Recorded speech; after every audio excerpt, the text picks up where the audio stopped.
Welcome to Beer Untapped with Perry Miller, the podcast. These episodes were originally aired on Brookings Radio. Now they're on the net for you. Hey, if you want to hear anything special on the show, reach out to us on Facebook. We're always looking for new content. Enjoy the show. Welcome to Beer Untapped with Perry Miller.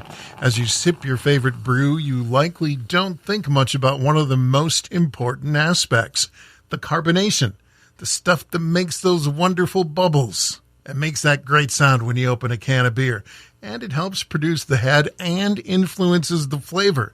Seth Cook of Wooden Lakes Brewing in Brookings says brewers can't overlook carbonation because it's absolutely vital. And we've talked a lot about the ingredients. We've talked a lot about the process, but carbonation is one of the key traits of a beer, the bubbles itself.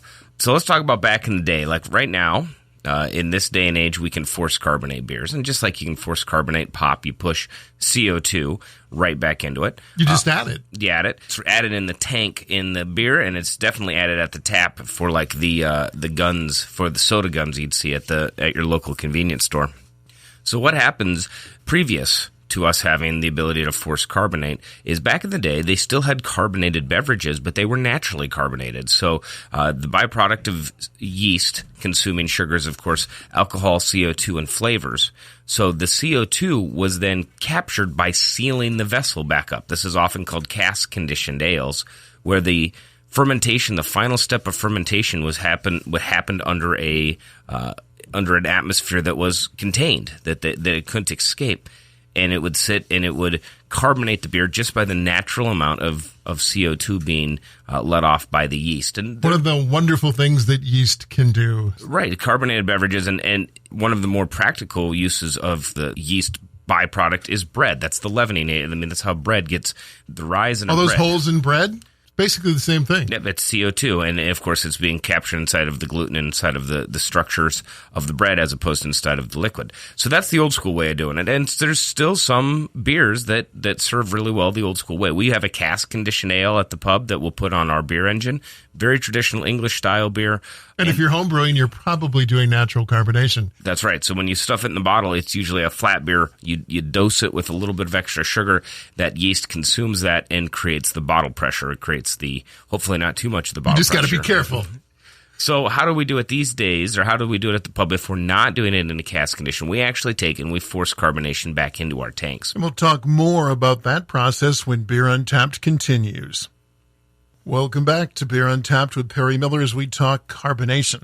Seth Cook at Wooden Lakes Brewing in Brookings says modern brewers add carbonation to their beer through the use of food-grade CO2. The CO2 we purchase to do so is actually a food-grade CO2. It's been harvested from the brewing process by another company and then shipped and bottled to us. And we'd love to harvest and contain our own CO2 at the brewery during the fermentation process, but it's quite an endeavor to get it to capture. So some of the big beverage companies, this is one of the products that they sell. That is correct. So the nice thing about adding it after the process, that it gives us a really fine-tuned way to adjust the amount of carbonation. And the amount of carbonation in a beer is actually quite important. There are some beers that are served best nearly warm and nearly flat. We're talking the beers of England.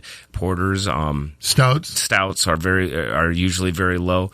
Some of the really high volumes are going to be some of your sparkling pilsners, or all the way up into like ciders and lambics are going to be extremely high. And some IPAs have very high carbonation too, by design. This is true. And the carbonation, not only does it add bubbles, but it makes it effervescent. Like you said, it opens the beer up. It allows you to smell the volatiles in the beer because it's putting it back into the air. And CO2 actually has a taste. You can actually taste it. I was going to say, you can, because like if you have carbonated water, that tastes a little different than the same water that's not carbonated. And it has a little bit of a bite, and some people use that as to accentuate the bite of a hop beer. We, at the pub, actually, to peek behind the screen, probably carbonate our beers a bit more than even the styles allow. I like the CO2 bite, and I like the bubbles, so our beers are usually have a little bit more carbonation than normal. But also, it's part of the region. The U.S. expects a lot higher carbonated beverages than other parts of the world. If we were to serve some of our English-style beers at a level that's appropriate for that, we'd have people say this is flat. So there you go. When you sit down, you get to look at the bubbles.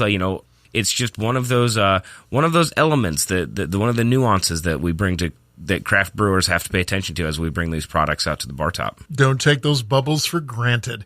That's it for this week's show. Until next time, drink local and drink responsibly. Thank you for listening to Beer Untapped with Perry Miller.